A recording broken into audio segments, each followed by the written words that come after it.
sejahtera bagi kita sekalian. Shalom, Om Swastiastu, Namo Buddhaya, salam kebajikan, Rahayu Rahayu. Saudara-saudara sekalian, para anggota kabinet Merah Putih yang saya hormati dan saya hormati, Wakil Presiden yang saya hormati, para Menko, Ketua Dewan Ekonomi Nasional, para Ketua Badan, Panglima TNI, Kapolri, Jaksa Agung yang saya hormati, para BIN. Saudara-saudara sekalian, sekarang saya kira adalah suatu momen bersejarah. Ini adalah sidang kabinet paripurna pertama yang saya pimpin. Kabinet yang kita sepakati, kita beri nama Kabinet Merah Putih untuk menjadi suatu simbol persatuan,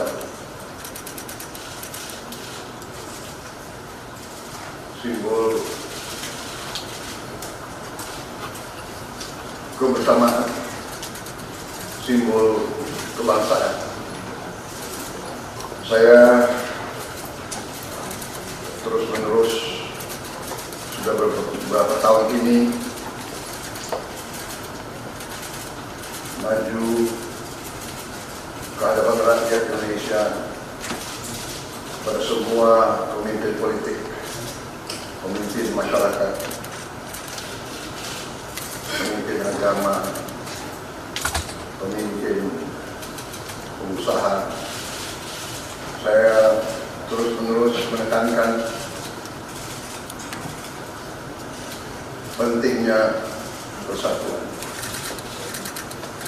Sumber kunci keberhasilan kebangkitan suatu bangsa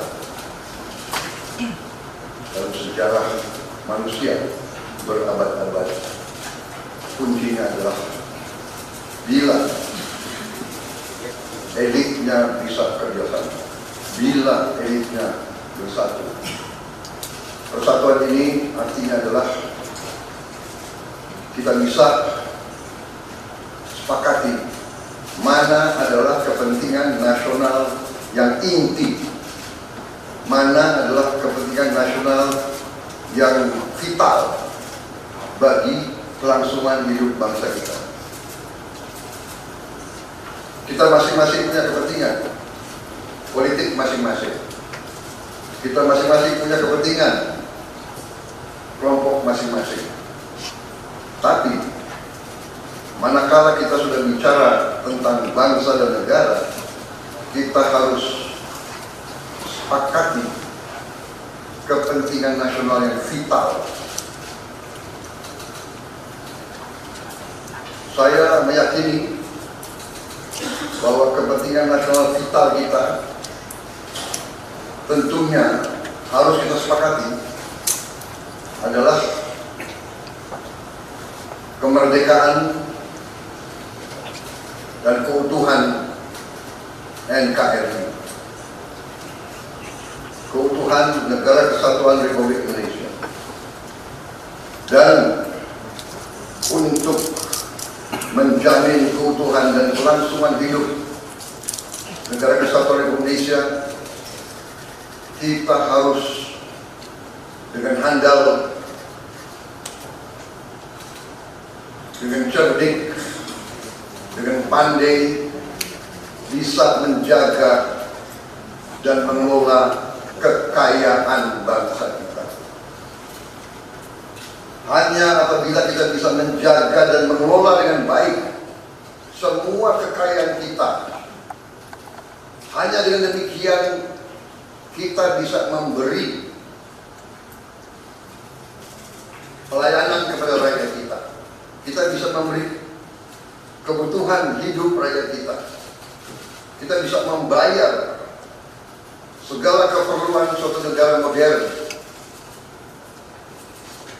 Dan diantaranya tentunya adalah menjamin kedaulatan bangsa. Saya ingatkan saudara-saudara sekalian, jangan sampai kita lupa dengan Undang-Undang Dasar kita sendiri, Undang-Undang Dasar 1945, yang jelas dalam pembukaannya tertera tujuan-tujuan nasional kita, di mana tujuan-tujuan nasional kita sangat jelas oleh pendiri-pendiri bangsa kita. Tujuan pertamanya adalah melindungi segenap bangsa Indonesia dan seluruh tumpah darah Indonesia. Ini tujuan nasional yang pertama. Untuk kita survive. Karena itu kita perlu memikirkan apakah kita sudah cocok atau tidak investasi kita kepada pertahanan bangsa Indonesia. Kedua, tentunya memajukan kesejahteraan umum.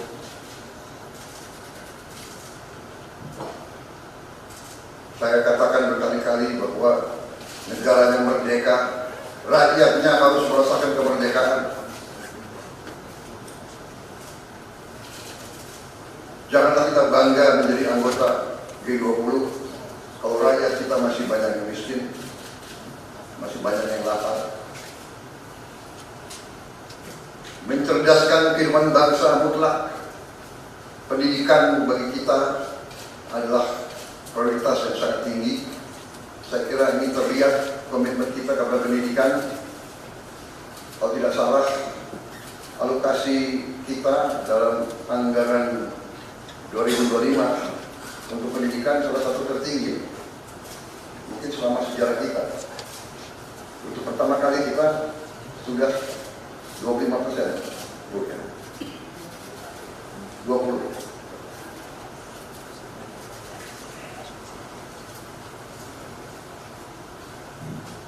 Jadi masalah pendidikan sangat utama. Ya tentunya tujuan nasional keempat, kita juga hadir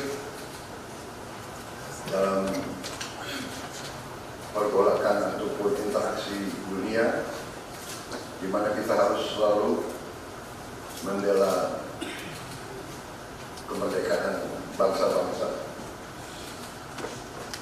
Dan karena itu, mau tidak mau Indonesia harus kuat. Saudara sekalian, dalam hal ini semua ada beberapa penekanan dari saya. Saya paham bahwa kita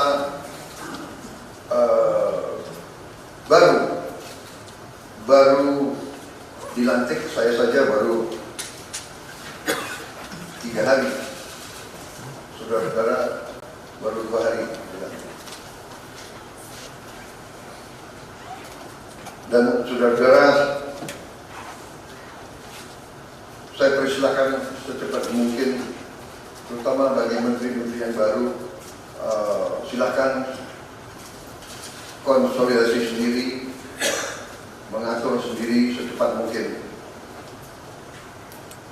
administrasi saudara dan tim saudara di kementerian dan badan masing-masing. Penyusunan tim sangat penting. Tim yang baik, tim yang bisa kerjasama akan memudahkan kita mencapai target-target yang kita tentukan. Saudara-saudara, saya sangat mengutamakan kerjasama sebagai tim.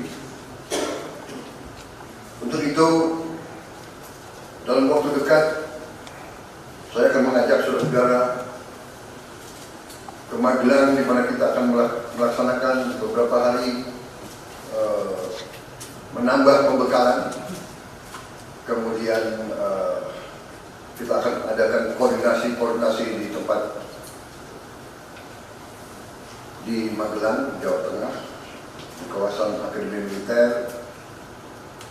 Hal itu saya nilai bahwa akan membawa banyak manfaat, karena sesungguhnya lahirnya Republik kita memang proklamasi di Jakarta, tetapi ujian proklamasi berada di daerah-daerah di mana pejuang-pejuang kita melaksanakan perebutan kemerdekaan secara fisik, dan daerah Magelang merupakan suatu sentra perlawanan kita terhadap penjajah. Mulai ratusan tahun dikenal sebagai daerah perjuangannya Pangeran Diponegoro di antara 5 gunung. Itu saya kira cukup membawa suatu aura tradisi keberanian, tradisi heroisme, tradisi cinta tanah air. Saudara-saudara sekalian, jumlah anggota kabinet kita sebanyak 48 menteri. Juga ada badan-badan yang sangat strategis. Ini memang lebih banyak dari pemerintah sebelumnya. Jumlah ini saya sadari memang bisa dianggap tergolong besar, tapi memang bangsa kita bangsa yang besar. Kita tidak dapat pungkiri bahwa kita negara keempat terbesar di dunia dari jumlah penduduk. Dari luas wilayah kita, luasnya sama dengan Eropa Barat, di mana Eropa itu terdiri dari 27 negara, kita satu negara. Mengelola Eropa itu membutuhkan 27 menteri keuangan, 27 menteri pertahanan, 27 menteri dalam negeri. Saudara-saudara, kita seluas Eropa. Saudara-saudara sekalian, kita juga memilih sistem politik demokratis. Kalau kita negara otoriter, mungkin kita cukup menjalankan semua dengan jumlah penduduk yang sedikit. Jadi saudara-saudara, ini tidak masalah. Yang penting kita bekerja dengan efisien. Yang penting kita tidak bekerja dengan seenaknya. Saya minta Menteri Keuangan, saya minta semua Menko, saya minta semua menteri telusuri lagi alokasi APBN, pelajari lagi DIPA, pelajari lagi. Saya minta detail kegiatan-kegiatan yang terlalu seremonial, terlalu banyak seminar, terlalu banyak salah sehat, terlalu banyak konferensi, terlalu banyak perjalanan luar negeri, mohon dikurangi. Kita harus memberi contoh. Fokus kita adalah pembangunan ekonomi, kesejahteraan rakyat ke dalam. Jangan mengada-ada studi banding belajar pramuka ke negara lain. Ya. Saya minta efisien. Saudara-saudara, kalau saudara perhatikan dalam pemerintahan yang saya bentuk, saya perkuat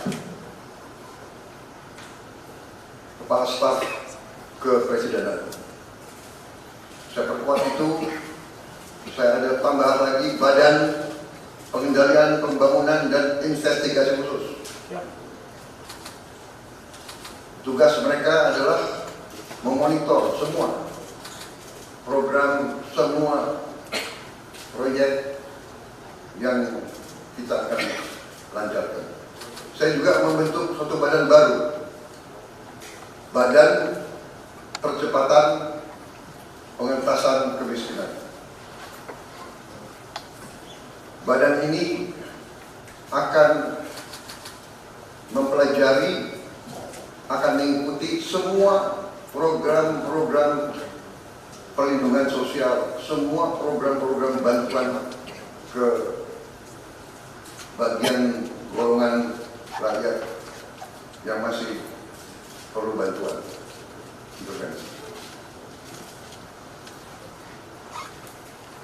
Bukan saya ingin mencampuri pekerjaannya kementerian-kementerian, tidak. Tapi saya ingin membantu. Di mana ada bottleneck, di mana ada kesulitan, segera kita atasi. Marilah kita jujur mengakui bahwa birokrasi di kita sangat terkenal. Sangat terkenal.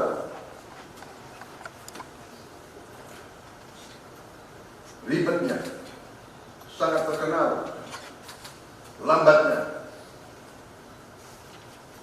Bahkan ada pembicaraan oleh rakyat kita bahwa birokrasi pemerintah kita sering mempersulit, bukan mempermudah keperluan rakyat. Bahkan ada yang mengatakan kalau bisa dibikin sulit, kenapa dibikin mudah? Ini saya minta menteri-menteri sekarang, mari kita lebih berani, mari kita lebih tidak ragu-ragu untuk memberi pelayanan yang terbaik kepada rakyat kita. Jangan ragu-ragu kalau saudara tidak puas dengan pejabat-pejabat di bawah Anda, laporkan, segera kita ganti. Begitu banyak orang yang mau mengabdi. Tidak ada orang di sini yang kebal, yang tidak patuh, tidak bekerja keras untuk bangsa dan negara dan rakyat. Saudara saya beri wewenang, copot segera. Suruh tinggal di rumah aja, daripada bikin susah kita. Saudara-saudara sekalian,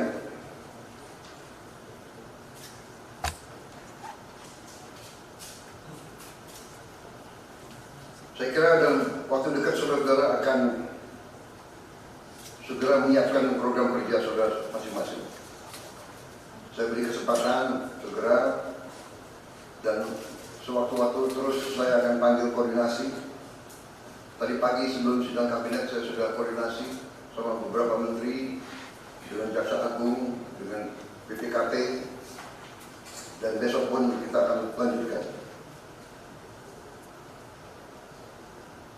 Ada beberapa pengarahan dari saya, Menteri Bappenas, pastikan semua program dan kegiatan di semua kementerian lembaga mempunyai kontribusi yang signifikan, terukur, dan saling bersinergi. Pelajari kembali semua proyek. Jangan ada proyek yang mercusuar.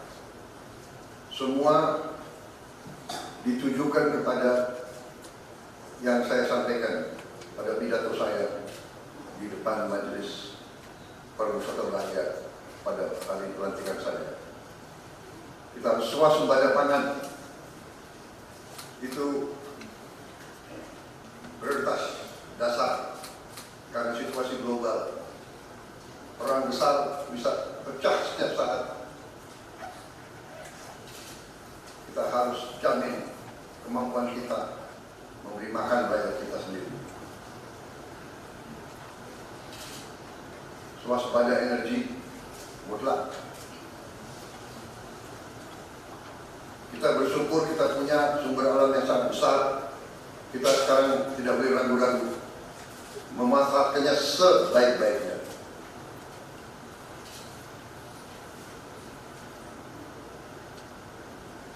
Hilirisasi kunci daripada kemakmuran. Karena itu saya minta menteri-menteri terkait, Menteri Investasi, Hilirisasi, Menteri Bappenas, Menteri SDM, dan beberapa menteri lain dibantu oleh Ketua Menko Perekonomian dan Ketua Dewan Ekonomi Nasional. Saya minta segera inventarisir proyek-proyek penting dalam program hilirisasi kita. 26 komoditas, proyek-proyek yang vital dalam 26 komoditas tersebut yang harus dihilirisasi segera dirumuskan, bikin daftar, dan kita segera untuk mencari dana sehingga kita bisa mulai hilirisasi dalam waktu yang sesingkat-singkatnya. Kemudian program makan bergizi, Kepala Badan Gizi Nasional dan semua KL untuk siapkan segera kita mulai dengan bergerak cepat, tepat sasaran, terukur, tapi jangan takut dengan kesulitan. Saya masih mendengar beberapa tokoh meragukan kemampuan kita untuk laksanakan itu. Saya tidak katakan bahwa ini bisa selesai dalam 1 minggu, 2 minggu, atau 3 bulan. Tidak ada di antara kita yang punya tongkat Nabi Sulaiman. Tapi kita bisa berhitung, kita bisa mengelola, kita bisa alokasi dana, kita bisa kerahkan sumber daya, dan kita akan mencapai target yang kita tentukan. Saya hakul yakin, saya pertaruhkan kepimpinan saya. Bagi saya, makan bergizi untuk anak-anak dan ibu hamil ini adalah strategik. Yang tidak mendukung hal ini silakan keluar dari pemerintah yang saya pimpin. Kita satu tim, harus yakin semuanya. Ini bagian daripada rencana kebangkitan bangsa Indonesia. Dan sesudah itu, tentunya yang saya katakan pendidikan sangat mutlak. Saya sudah panggil Menteri Pendidikan Tinggi, saya dan Menteri Pendidikan Dasar Menengah.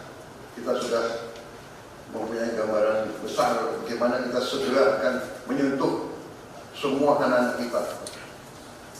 Kita akan gunakan teknologi untuk mempercepat membawa pendidikan kepada anak-anak kita. Dan ini sudah itu tentunya kesehatan juga penting.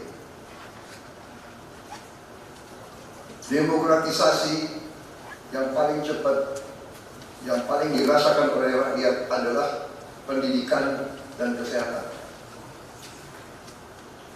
Kalau kita bisa memberi pendidikan yang terbaik untuk anak-anak kita, kesehatan yang memadai untuk seluruh rakyat kita, itu adalah demokrasi yang sebenarnya. Menteri Kesehatan teruskan reformasi kesehatan, atasi kekurangan dokter dan tenaga kesehatan. Kita punya program khusus, nanti kita bahas itu sendiri. Ini semua harus ditopang oleh pertahanan yang kuat, penegakan hukum yang tidak ragu-ragu. Saya minta Jaksa Agung Kapolri, BPKP, Badan Intelijen Negara fokus ancaman yang berat bagi kita, judi online, narkoba, penyelundupan, penyelewengan, korupsi, kebocoran.